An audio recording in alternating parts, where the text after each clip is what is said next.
우리가 살아가는 인생에 중요한 특징이 있다라고 한다면요, 그것은 사랑하고 또 사랑을 받으며 사는 인생이다라는 것이에요. 그래서 우리는 이 세상에서 참 많은 사랑을 경험합니다.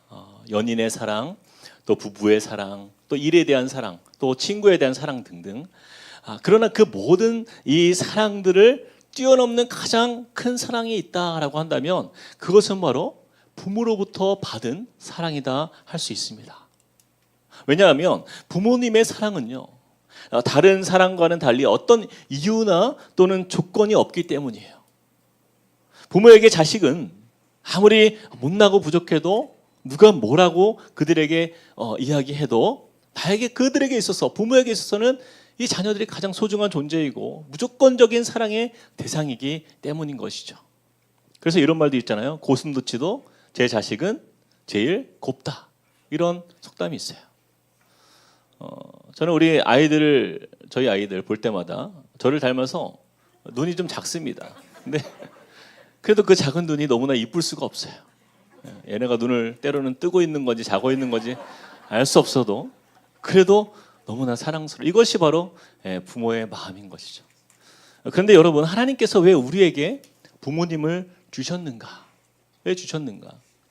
그 부모를 통해서 우리의 참 부모가 되시는 아버지 하나님의 사랑이 얼마나 큰지를 우리에게 깨닫게 해주시기 위함인 것입니다. 우리는 하나님께서 저와 여러분을 향한 사랑이 얼마나 큰지를 우리는 잘 가늠하기가 어려워요. 그래서 하나님께서 우리 육신의 부모를 통하여서 얻는 그 사랑을 통하여서 하나님이 우리에 대한 그 마음을 우리가 경험케 하시고 또 우리가 얼마나 소중한 사람이라는 것을 또한 부모를 통하여서 배워가고 자라가게 하신다라는 것이에요. 그래서 우리에게 부모님의 존재는요, 하나님의 자녀된 우리를 향한 그분의 사랑이 얼마나 큰가를 간접적으로 느끼게 해주시는 하나님의 방편인 것입니다. 이처럼 하나님께서 저와 여러분의 인생에 주신 가장 큰 선물은요, 바로 하나님의 자녀 삼아주신 사건이다라는 것이에요. 본래 우리는 죄와 사망의 권세 아래 놓여서 그 하나님의 심판을 두려워하는 그 진노의 자녀로 머물러 있었지만 우리 죄를 깨끗게 하신 그 예수 그리스도의 그 십자가의 은혜를 믿고 우리 마음에 예수님을 영접한 결과 이제는 더 이상 우리는 진노의 자녀가 아니에요. 그리고 하나님의 자녀로 입양되어서 하나님 곁에 거하는 주의 자녀가 되었다는 사실입니다.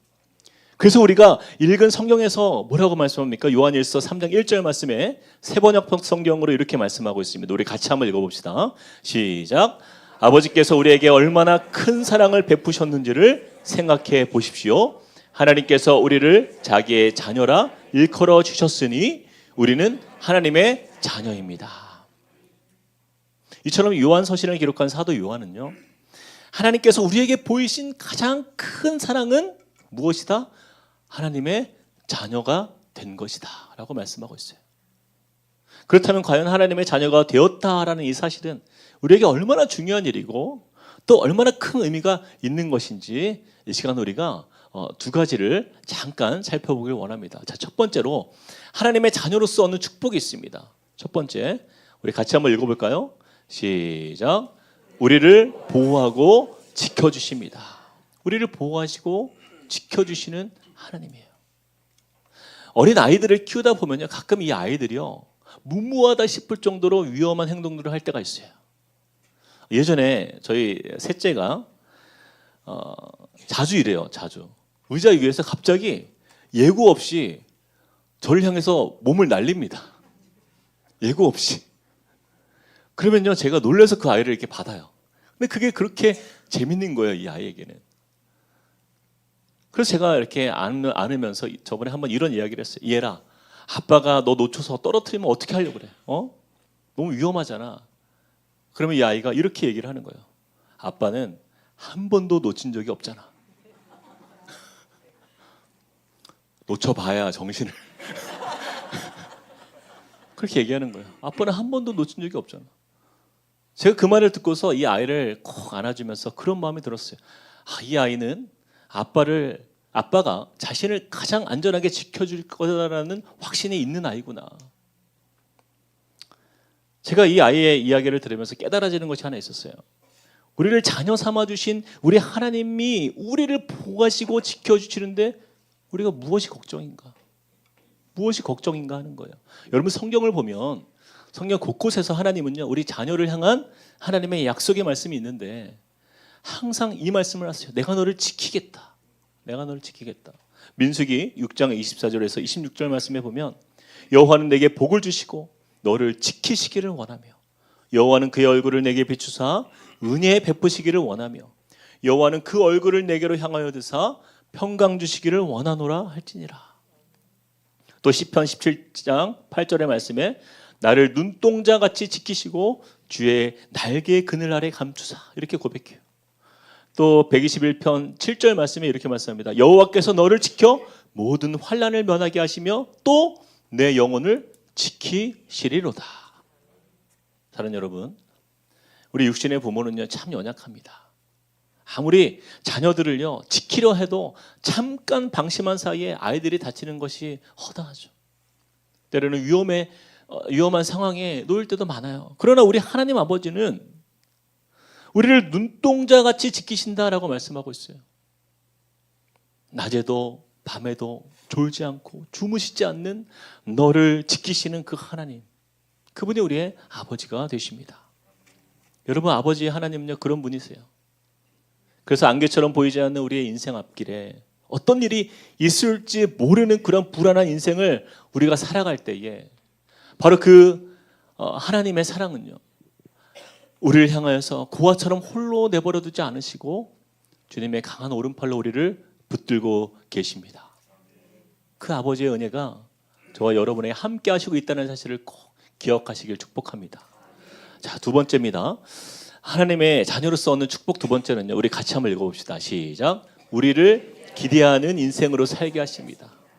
첫 번째는 우리를 보호하시고 지켜주시는 우리 아버지 하나님의 사랑이 있었고, 두 번째는요. 우리 인생을요 기대하는 인생으로 살게 하시는 거예요. 요한일서 3장 2절에서 3절 우리가 세번역 성경으로 우리 한번 읽어보겠습니다. 시작.